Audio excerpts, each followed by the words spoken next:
minene utayo mandala bato mokongisi nini mpona mboka topeli na pasi ya temps mpona bana nzambe parce que émission oyo ezali émission ya bana nzambe ezali programme moko totie yango mpona na koaider encore église ya nzambe parce que biso toza kokanisa ke église ya nzambe ezali d'abord na mitema ya bana nzambe et ensuite lisanga oyo esangisi bana nyonso ya nzambe po na ko glorifier to ko louer nzambe na bango oyo bango bandimela na yango lelo toye lisusu na masolo epai na bino juste pona ko apporter ba un plus na biso to ko apporter ba révélation mususu to ba connaissance mususu oyo ko permettre na ba oyo bazali bana nzambe to ba oyo balingi pe bakoma bana nzambe pona bakoka ko nde balobi na anglais ko improve, c'est-à-dire ko développer spiritualité na bango via spiritualité oyo bango ba ndimela kolanda via foi oyo bango ba ndimela kolanda yango kombo na ngai frère Emile Madiasi na ye pa na bino juste pona ko ndenge na lobi liboso ko apporter un plus na église ya Nzambe na cadre ya évangélisation na cadre ya évangélisation biso to bengi la moisson ils a déjà na Kinshasa yango tozali na cadre wana juste pona ko apporter un pierre na musala ya Nzambe. Donc lelo ezali na sujet moko très important oyo nalingaki na ezanga na motema ezalaki pe ba question ya bandeko mosusu oyo ba poser yango nalingaki juste to essayer ko partager yango entre biso na banda kuna biso na ba office na biso pourquoi pas bisika to vandi to meka ko sangana na ba église na biso pe pona nité ko essayer ko partager sujet oyo ezali sujet moko très important à l'heure actuelle parce que tozomona na mangomba oyo biso to bengi église ba confusion ezali tellement trop, c'est tout à fait normal parce que Nzambe a lobelaki biso yango na makomi na yeke dans le temps de la fin tokomona batu ebele bakoya na kombo na ye. This is ndenge balobi na anglais something, donc quelque chose newté, donc nouveauté ya sikate pona né de nouveau biso tozali né de nouveau biso tozali bato yo Nzambe abengi bango na ebandeli ya mokili ba oyo bandimela ye parce que Bible même elobi na biso ke na soto tangi na Romain gospel, ça veut dire évangile au biso tozomema ezali ya power, c'est-à-dire ezali ya puissance, ezali ya sonité biso toyokelaka Nzambe na biso sonité parce que toyebi que gospel donc évangile au biso tozana na kati na biso ezali ya puissance, ezali ya délivrance ya ba âme ya batu ezali ko bimisa batu na ba prison spirituelle ezali ko bimisa batu na ba confusion ya ba vie na bango na ba malade kili na ba problème na ba trouble au batu bazali ko se retrouver pour na kopesa bango kimia pour na kopesa bango Jésus Christ o azali kimia ya bomoi na biso moto ayaki pe akufi asekwi na biso elongo pour apesa biso kimia apesa biso garantie que tango tokokende tozali na esika ya malamu ou na ba vie na biso ndenge tozali même na mokili oyo tozali na kimia tozali na pe succès za biso maladie koki koya te ekoki pe koya on s'en fout ezali na moka ka bengi flash to mirage en anglais, c'est-à-dire que koki koya mais toyebi que tozali plus que vainqueur que oyo nyonso ezali ya nzambe te na kati na biso. Yango pona na umela te na ko partager na bino lelo na sujet ya secret. On va bengi vie de secret. La vie des secrets. Moi, ngam na intitulé la vie de secret. La vie en Jésus en secret. Parce que lelo tout moni batu ebele babimi na makambo ya Nzambe. Batu ebele oza pe na question te à poser bango parce que cette vie spirituelle est tellement individuelle et personnelle que oza pe na question te à juger bango ya ko bape que yaza faux yaza fauté. Mais ce qui est important c'est que Nzambe alobi na biso to koyebaka bango na maloba na bango pe na misala. C'est-à-dire que maloba na yo na misala na yo soki ezokende ndenge moko te, il y a la fausseté. C'est-à-dire que j'ai le droit de dire non na mutu oyo parce que Nzambe apesi ngai droit ya ko choisir. Donc c'est-à-dire que tozalaka te ba chrétien oyo balandaka kaka makeleli o balandaka loyenge, mais tozala ba chrétien oyo bazali affermi, c'est-à-dire autant ka Biblia na yo oyebi vérité, Saint-Esprit azo guider yo na nzela ya vérité, et muto oyo pe azali boso na yo oyo azali leader na yo oyo azali responsable na yo tango omoni malobo yazo loba na yo et makambo yazo sala ezo se concorder te. Qu'est-ce que tu dois faire? Il faut arrêter, il faut le dire que non, je ne peux pas continuer avec toi. Donc ga na changer nzela na ngai parce que vérité ezalaka kaka moko, ezalaka ya kosala, ezalaka pe ya koloba, ezalaka ya koloba te mais musala makambo mosusu. Donc yango lelo titre na biso nde na lobaki ezali vivre en secret avec Jésus, vivre en secret en Christ. Nazui titre wana na verset moko na Bible, surtout tangi na Matthieu 6, Matthieu chapitre 6, banda na verset 1 ti na suka nango na 34, parce que zamula imingi eza masolo o Yesu azalaki ko kolobela ba apôtre na ye to ba disciple bazali kolanda. C'est-à-dire moyen kotanga ngo nyonso ezate bokotanga ngo na banda ko na bino. Gardez-vous de pratiquer votre justice devant les hommes pour en être vu. Autrement, vous n'aurez point de récompense auprès de votre Père qui est dans le cieux. Ezamulai na katiwana juste pour na couper ça bino idée. Gardez-vous de pratiquer votre justice devant les hommes pour en être vu.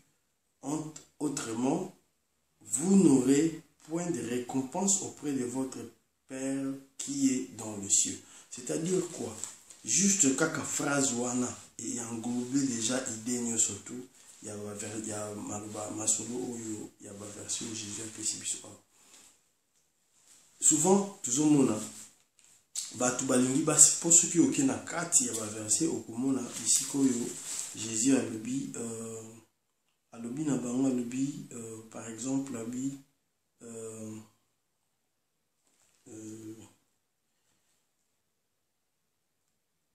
lorsque vous priez, ne soyez pas comme les hypocrites qui aiment à prier debout dans les synagogues et au coin de rue pour être vus des hommes. Je vous l'ai dit en vérité, ils reçoivent les récompenses. Mais quand tu pries, entre dans ta chambre, ferme ta porte et prie ton Père qui est là dans le cieux secret, dans le lieu secret, je répète, et ton Père qui voit dans le secret te les rendra. Donc, c'est-à-dire quoi? C'est-à-dire que biso tozali bana ya nzambe na boyambi na oba bengi foi parce que tondimela ye ezali relation personnelle ezali makambo ya religion te eza makambo ya mouvement te ya groupe te ya association te ya organisation te ya makelele te ya nyonso to wana te ezali makambo ya yo en tant que individu eza titre na yo te oyo ozwi oyo omilobeli naza pasteur naza évêque naza prêtre naza abbé ou comme on dit en anglais n'importe quel titre oyo mipesi eza problème te mais oyo ezali problème ezali yo en tant que individu motema na yo est-ce que ozali vraiment kondimela Yesu na motema na yo en tant que chrétien et il faut toyeba que ceux qui totangi verso nyonso na Matthieu 6 chapitre 6 verset bandana 1 tina 37 okomona tina 34 plutôt okomona bazoyebisa biso même la façon de nous prier même la façon où biso faut prier même ba relation na biso na babola mutu apesi par exemple opesi mutu eloko mais oza chrétien okabeli mutu eloko to aider mutu na likambo mais lobi nango yo wana tala kutu na edaki mutu wana nyonso oyo tosalaka na nyonso oyo tosalaka te tozali na mbano nango tozali na récompense nango ekozala en bien ou en mal soko tangi awa okocomprendre nzambe akorécompenser biso to azali ko récompenser biso parce que ceux qui otangi omona balobi même ce que sambela en secret moni mais ba oyo ba sambelaka bazolakisa ke bango ba sambelaka c'est-à-dire que ozoko lakisa bat na ba coin venu otelemi ozoko sambela po batu ba mona yo moko oyebi ke ngai nazo sambela po batu ba mona nga po na raison nango batu ba apprécier yo ba honorer yo ba benga yo ba kombo ebele yeba ke ozali na mbano na yo ozali na récompense na yo donc récompense na biso ezali ezo dépendre na façon na biso na motema na biso na relation na biso oyo toza nango na Yesu na nzambe na biso c'est-à-dire que nga soki personnellement na ndimeli nzambe na nga ce n'est pas par rapport ya influence ya groupe ya bato ce n'est pas par rapport ya influence ya famille na nga to ya bandeko na ngai to ya baninga na ngai mais ezali décision moko individuelle personnelle oyo ngai nazwi na motema na ngai. Ce n'est pas parce que na comme un pasteur ou parce que na lingi na sa l'influence moko boye songolo pankala na comme une influence moko to comme na comme non to n'importe ezali eloko moko oyo il faut uta na motema na yo o décider olanda nzela ya nzambe na motema na yo nde nyonso yo sala ifezala ya yo na nzambe na yo en secret te pona influence ya bat pote bat basalo ba éloge to bat basala yo boy mais ezala version yo za ba version yo biso ba chrétien il faut tout focaliser il faut vraiment tout vanda to tanga yango to méditer yango to étudier yango vraiment individuellement to étudier yango profondément parce que souvent toujours na makambo kana baloyenge mais bambano ya baloyenge pe ezali loyenge oyo landaki atala siko ekomeli yo ngambo una suka nango mokolo oyo kolonga mokili oyo okozala na commandement ya vie na yo sute donc mokolo mokili oyo akopesa yo pe ya yo mbano na yo akopesa pe ya yo récompense nango en bien ou en mal donc il faut tozala mayele tango to s'engager na likambo toyeba likambo wana ezomema biso wapi. Yango version est très très important pour na biso. Ezali version il faut to kanga na mitema na biso. To étudier yango, to méditer yango nuit et jour. To yeba, to pratique nini o biso tozo sala devant ba ezali pratique ya ko se justifier devant les hommes pour bango ba apprécier biso, ba mona biso, ba honorer biso ou ezali tozo ko sala makambo tozo sala pona nzambe oyo azali en secret oyo azali na motema na nga oyo bato bazomona ete mazvandaka na kati na ngai yende mutu azomona makambo nyonso nga nazosala. Donc ntango nazokende na église ntango naza kolobake nazali pasteur ya bato te, nazali pasteur ya nzambe, nazali apôtre ou évêque ya mutu te, nazali évêque ou apôtre ya nzambe. C'est-à-dire que ye mutu atindi nga na mosala wana nazosala yango te mpona sepelisa bato oyo, nazosala yango mpe te mpona bango bazala na esengo mpo parce que nga naza non, nazosala yango parce que nzambe oyo atindi nga ya secret ye nde mutu azwa lokumu, ye nde mutu azala na esengo, ye nde ase retrouve. Ozala musicien oyembelaka nzambe oyo yembelaka wana ezali en secret ya yo na nzambe na yo, to yembaka yango mpo sepelisaka mitema ya bato. Soko yemba yango mpo sepelisaka mitema ya bato tika, parce que mbano na yo ezali récompense na yo ekozala en bien ou en mal. Biblia nde mtelobi yango ngai te. Oyo nyonso tosalaka ezali na mbano nango, ezali na récompense nango. Moyen na tanga yango nyonso ezali te. Toza na tanga molai te, mais oyo eza essentiel eza soki bozwi Biblia na bino na Matthieu 6. Donc chapitre 6 verset banana 1 ti na 34. Yesu kutu biso nyonso toyebi apesa biso formule ya prière. Notre Père qui es aux cieux, que ton nom soit sanctifié, que ton règne vienne. Tout ça là, ezolakisa biso okoti na esika moko boye, ozali na esika moko boye, yo na notre Père na yo, yo na nzambe na yo, ozali kokumisa ye, ozali kosenga gloire na ye, ezala ndenge ezalaka na likolo, ezala na se bongo, ozali kosenga règne na ye, règne na mokili oyo, ozali kosenga liloba na ye, ezala ya obabi na anglais everyday. Donc mikolo nyonso tu ozala kanali olia kaka liloba na ye.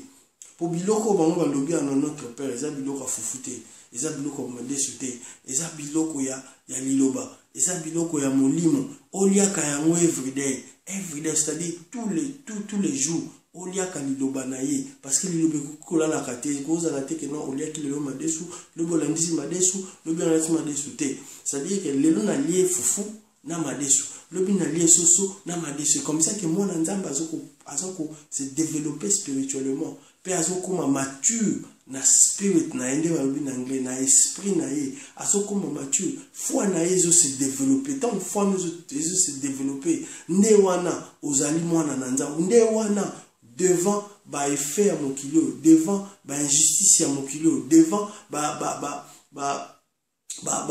flash ya mokili oyo eza nango réalité, oyo eza nango ya diabulu, ozali na kubanga te, ozali kotelema yango pe ozali kokende liboso. Oyo nyonso to eye liboso na yo, o malade, o barrière, o eloko nyonso eza kofrene vi na yo. Tango yo lobi maloba na yo oyo uti na liloba ya nzambe, parce que foi na biso ezouta na liloba ya nzambe. Liloba ya nzambe yango nde tozali foi na biso. Foi na biso eutaka na soso te, eutaka na mpuku te, eutaka ezali foi ba docteur batiaka biso na motema te, ezali foi ote kozwa yango mpona bafamille na yo. Foi na yo ezali liloba ya nzambe oyo yosimbi. Tango yo otangi yango ondimeli yango eboti yo foi devant circonstance nyonso tu par rapport ya liloba wana yo ozondimela nde yango. Tango yo lobi yango nde mte kosalema ata o diable akoya kolakisa yo oyebi ke ezali mirage, c'est-à-dire ezali nango fake comme on dit en anglais, eza nango ya solo te. Mais oyo yo yoki babi foi eyaka kaka na koyoka, oyo ya koyoka ya liloba ya nzambe. Donc tango liloba nzambe oyo yoki balobi na oke nzambe alingaka o mingi, nzambe alingaka mingi, liloba nzambe nde lobi nzambe alingaka mingi. Donc devant circonstances nyonso to naza nango, tango nasengi bolimbisi nzambe wana nasengi bolimbisi alimbisi nga, parce que Bible lobi kalingaka mingi. Soka alingaka mingi nasali mabe alimbisi nga, et puis eloko nini ekosalema na nga na kozongela mabe wana te, parce que nayebi ke soki mutu alingaka mingi ngosala epi mabe te, ye pa kolinga sala mabe te. Alors soki ngai natangi liloba nzambe oyo liloba nzambe lobi na nga, yango ebotinga foi, yango nga na ndimeli, yango nga na kolobelela, yango nga na kosalela. Donc yango nazongi lisusu na sujet na biso pour dire que tozala na secret na nzambe na biso. misala oyo tozosala ezala en secret na nzambe na biso. Bapriere oyo toza koprie butu moi ntongo pokwa ezala en secret na nzambe na biso. Donc eloko nyonso nga nazosala nasala yango mpo na Yesu na ngai et non mpo na bato bamona ngai. C'est ça qui tue église ebele lelo na communauté na biso na mokili oyo, y compris même dans les pays musulmans, même dans les États-Unis. Ils ont des problèmes. Ils ont des problèmes dans leurs églises. Pourquoi? Parce que batu bazako sala pona batu. Bazako olamuki na tongo, tu t'imagines que OK, lelo il faut na sepeli sa batu, il faut na bini sa batu, il faut na yembe la batu. Ozu lelo banzambe oche, c'est bon, mais intention na yo ozo sa ela mo pona nini? Eza pona Yesu, eza pona nzambe, eza pona olingi batu ba se retrouver ou ba sepela po ba loba ke oh voilà. Ça, celui-là, c'est notre héros. Celui-là, c'est notre... ce qui nani, ce qui pasteur, ce qui peut apôtre, ce qui peut nani. Non. Ozo sala yango po na Yesu na yo. Yende muto akopesa yo récompense na yo. Lorsque tu pries, prier, kanga chambre na yo. Yo na nzambe na yo. Na secret. Prier nzambe o azali na secret. Yende muto akopesa yo récompense o yo o kozwa. Tango ozali kote ya batu. Te ya batu.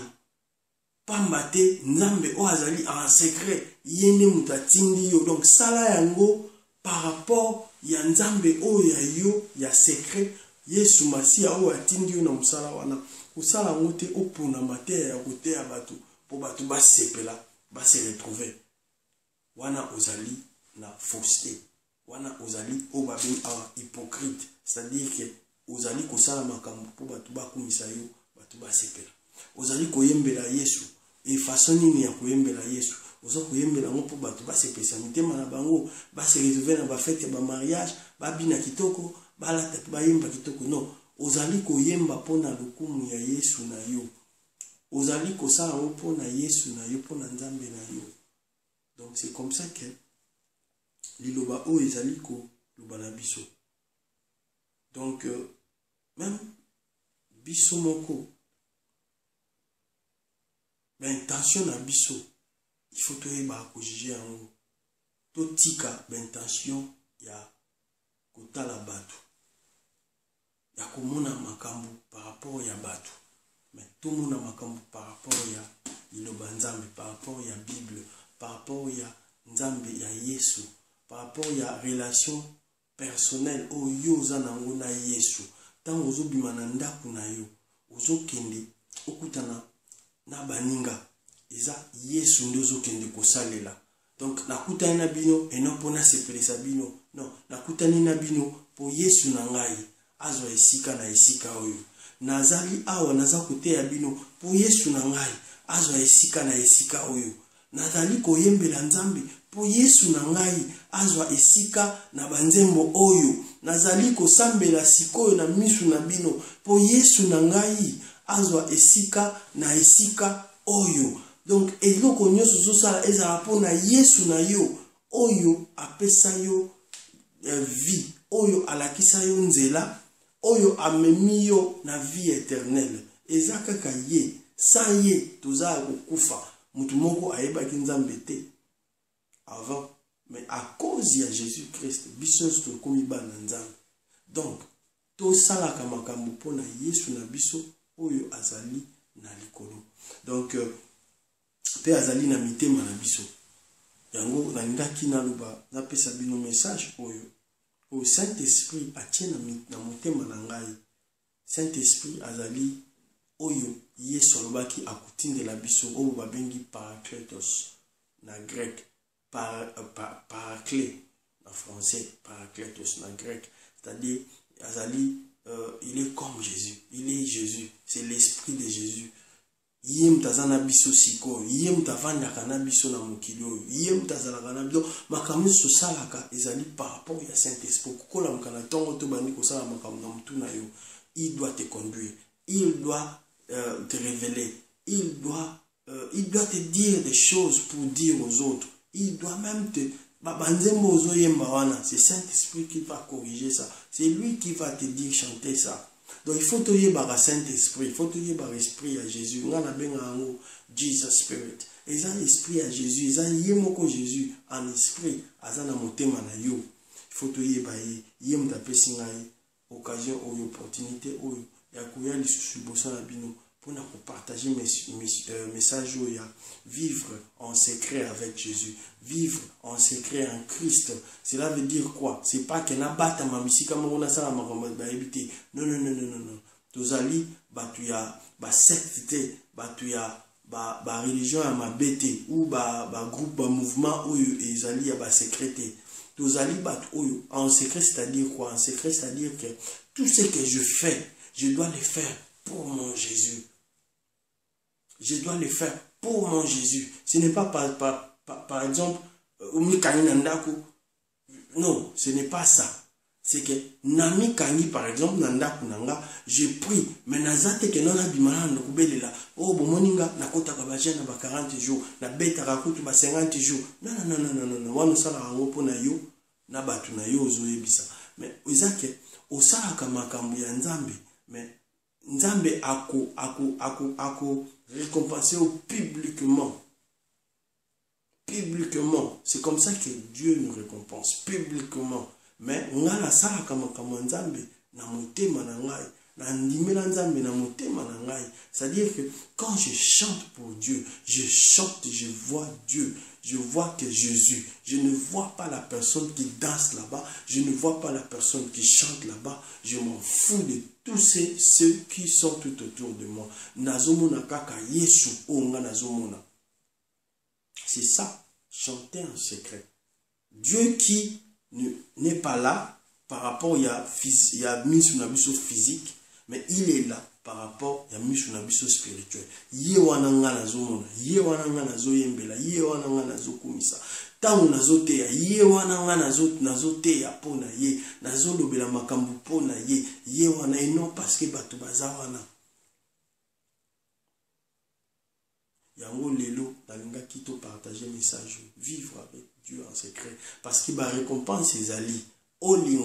Olinga te ba récompense ses alliés na action na yo nyoso na oyozo sala pété ba récompense ses alliés et kozala publiquement Nzambe akopesa batu publiquement comme ça même les lois les alliés na ba récompense les a ko se passer parce que ce côté dans la Bible les a même conjugué na présent donc balobi lorsque vous priez ne soyez pas comme les hypocrites qui aiment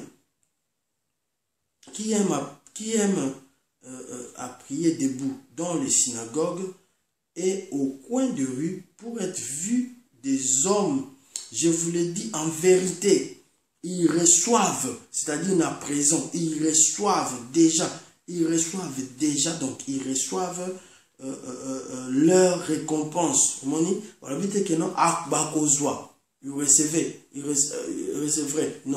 Ils reçoivent déjà leur récompense. Bazo soit déjà ba récompense na bango. Donc na ba acte bino bozo kosala.